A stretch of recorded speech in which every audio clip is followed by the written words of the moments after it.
these two papers, these were the first projects that I got to fully design from start to finish. So early on in your PhD, it's very common that your advisor kind of gives you the idea. They say, I want you to do this.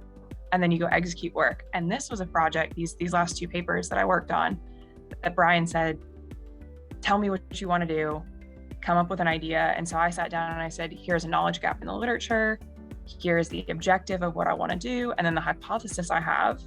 And then how do I design an experiment to actually address that hypothesis? So that was really fun to be involved in the planning and then the execution of the work, and then obviously the back end of publishing. So it was really exciting to do all of those things all at once. You're not just in the lab doing someone else's work, you're really coming up with everything and executing.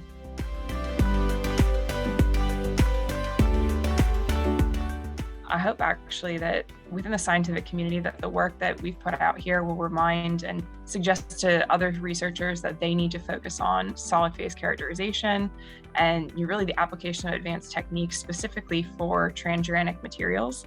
They're very hard to work with. Clemson is one of the only universities that does. And how can we apply the most advanced techniques possible to better understanding nuclear materials? Because if we're ever going to answer these huge challenge questions of what do we do with our nuclear waste, we need to understand the materials really, really well. And so how can we apply the best kind of science to these really, really difficult materials?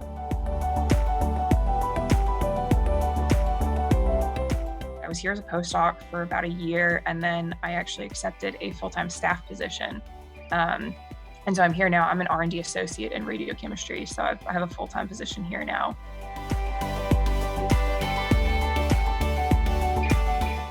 Clemson's one of the only universities that still handles radioisotopes regularly, especially transuranic isotopes. So I was super prepared, and I was very lucky to have worked with Brian because I got excellent training in the field that has given me a huge leg up in my career.